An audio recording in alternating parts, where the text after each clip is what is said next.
Halo semuanya, selamat pagi. Sudah siapkah kalian untuk belajar pada pagi hari ini? Siap ya? Mari kita mulai. Sebelum kita mulai pada topik pembahasan, pernahkah kalian membaca sebuah buku atau menonton sebuah film? Jika pernah, pernahkah kalian memberikan komentar mengenai buku yang kalian baca atau film yang kalian tonton? Pasti pernah ya. Nah, komentar yang berupa kata bagus, seru, keren, lucu, mengasyikkan, dan ungkapan sejenisnya, itulah yang disebut dengan ulasan dalam bentuk sederhana. Baik, coba kalian perhatikan contoh ulasan berikut ini.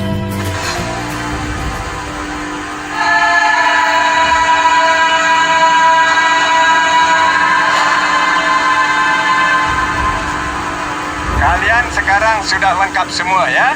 Ya, ada. Bagus.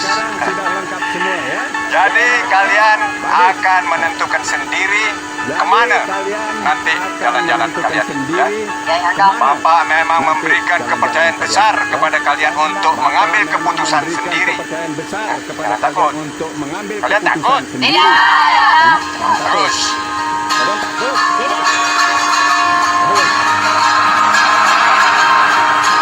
Awan itu coba gumpalan uap air yang mengambang di udara. Dan ada ujung padatnya, macam membalik kentut. Aku lagi mahal, tak? Tak usah lah aku bentuk segala. Mahal! Aku lagi mahal, tak?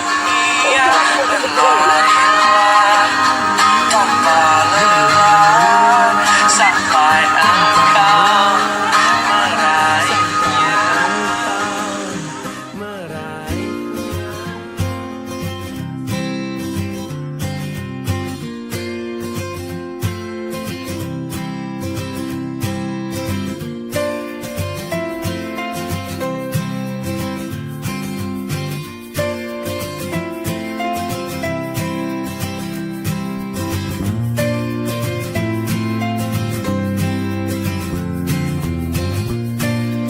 Baik, kalian tadi memperhatikan ya bahwa dalam cuplikan tadi membahas tentang film, bukan? Nah, film tersebut dibahas dengan cara dan ketentuan tertentu, sehingga kita sebagai pendengar atau penyimak dapat mengetahui isi dari film tersebut. Namun, meski dibahas dengan jelas, berbeda dengan teks eksplanasi ya, karena dari teks tersebut kita juga dapat mengetahui kelebihan dan kekurangan film yang diulas. Lalu, apa sih teks ulasan itu? Teks ulasan ialah suatu teks yang berisi penjelasan, penafsiran, atau penilaian terhadap suatu karya seperti film, drama, atau sebuah buku. Teks ulasan juga disebut sebagai resensi. Ketika kita mengulas suatu karya, pengulas harus bersikap kritis. Lalu, bagaimana dengan fungsi teks ulasan? Yuk kita bahas. Fungsi teks ulasan yang pertama yaitu menambah wawasan dan pengetahuan. Tentu, ketika kita membaca suatu karya, wawasan dan pengetahuan kita akan bertambah. Fungsi yang kedua, melatih berpikir kritis. Selain berusaha memahami isi, kita juga akan mengkritisi karya tersebut berdasarkan penilaian dan pemahaman. Fungsi yang ketiga, melatih kemampuan menulis. Selanjutnya, kita dapat menuangkan hasil dari mengkritisi tersebut dalam bentuk tulisan. Lalu, apa sih tujuan teks ulasan? Nah, tujuan dari teks ulasan yaitu 1. Membantu pembaca untuk mengetahui isi suatu karya. 2. Memberikan informasi kepada pembaca tentang kelebihan dan kekurangan karya yang diulas. 3. Memberikan pertimbangan bagi pembaca sebelum memutuskan untuk memilih, membeli, dan menikmati suatu karya. 4. Memberikan pertimbangan kepada pembaca apakah suatu karya tersebut pantas untuk dinikmati atau tidak.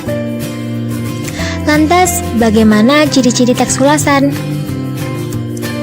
Ciri-ciri teks ulasan yang pertama yaitu berisikan informasi yang didasari dengan pandangan atau opini penulis terkait sebuah karya atau produk. 2. Memiliki struktur yang terdiri dari orientasi, tafsiran, evaluasi, dan rangkuman. 3. Pendapat atau opini berdasarkan dengan fakta yang diinterpretasikan. 4. mempunyai sebutan lain, yakni resensi. Apa sih jenis-jenis teks ulasan? Jenis teks ulasan yang pertama yaitu teks ulasan informatif. Berisi gambaran singkat, umum, dan padat dari suatu karya. Yang kedua, teks ulasan deskriptif. Berisi penjelasan mendetail pada tiap bagian-bagian suatu karya. Yang ketiga, teks ulasan kritis. Berisi tentang kritik terhadap suatu karya dengan mengacu pada metode pendekatan ilmu pengetahuan tertentu. Nah, itu tadi pembahasan tentang teks ulasan. Baik, terima kasih. Selamat belajar semuanya. Wassalamualaikum warahmatullahi wabarakatuh.